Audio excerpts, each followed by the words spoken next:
So, the formation of stratospheric ozone begins with two oxygen atoms when bonded together referred to as O2. When the sun comes in, it's very important that UVB and UVC rays hit these atoms so that they split apart into what is two individual oxygen atoms. Each of these atoms will react with O2 molecules to form ozone, otherwise known as O3. So, ozone is impermanent. It breaks down as well. Basically, UVB and UVC rays strike ozone, splitting it into O2 and O.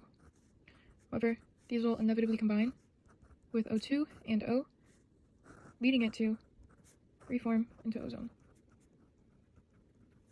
So because these parts can recombine to make ozone again, as we see here, this reaction is reversible. But the reason why stratospheric ozone matters so much is because how it protects humans and plants from UVB, UVC, and UVA lights. So as we see here, UVA passes by the stratospheric ozone very well. But UVB is mostly blocked, whilst UVC is entirely blocked. The reason that it's important that we maintain a stratospheric ozone layer to block all these UV lights is because harmful radiation would reach the surface and it would cause harmful health effects like skin cancer, cataracts. It would weaken the immune system as well. However, it can also damage plants because being exposed to those UV rays would basically kill or damage plant cells and reduce the amount of photosynthesis, so reducing productivity. And then they just straight up kill phytoplankton and algae, which is like pretty scary. And yeah, when you don't have plants, it kind of like kills your entire food web. Your entire ecosystem collapses without the base trophic level.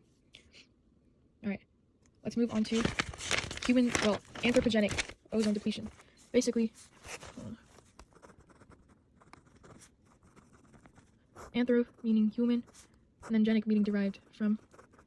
So all these problems, anthropogenic ozone depletion is the destruction of ozone in the stratosphere due to human causes. So basically we have what are called CFCs. So you have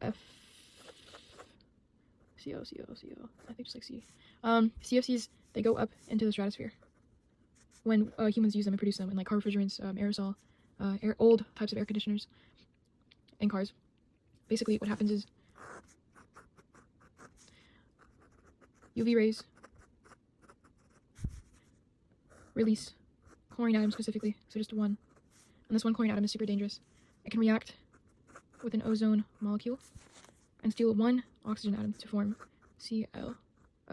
And that leaves behind two oxygen atoms, or O2. So this free oxygen atom will later react with another oxygen atom and form more O2. But this obviously breaks down ozone, which is super problematic, as this reaction is like a cycle, because the chlorine, once the oxygen atom binds with another oxygen atom, the chlorine basically is left free and can repeat this process with another ozone molecule. And the reason why this is referred to as ozone depletion is because not only does it destroy this ozone molecule, chlorine has the capacity to stay in the atmosphere for 500 to 100 years after usage. And also, it has the potentiality to destroy over 100,000 ozone molecules.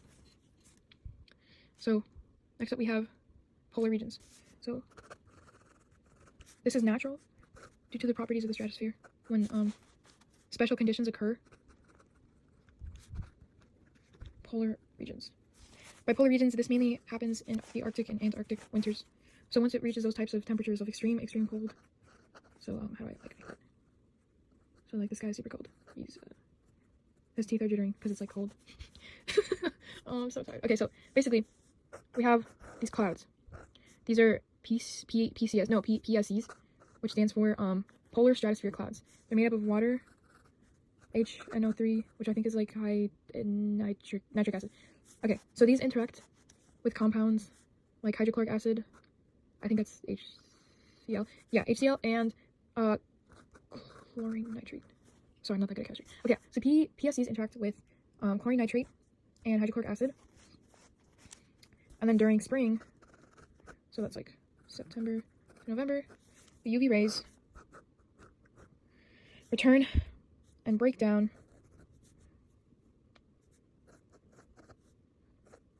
oh my gosh. Wow, I totally wrote that wrong. Okay, so they break down the chlorine nitrate into HCl. No, oh my god. Into chlorine glass.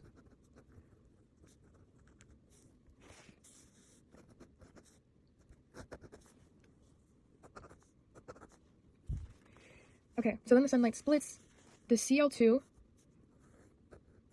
into individual chlorine atoms. And of course, as we already established,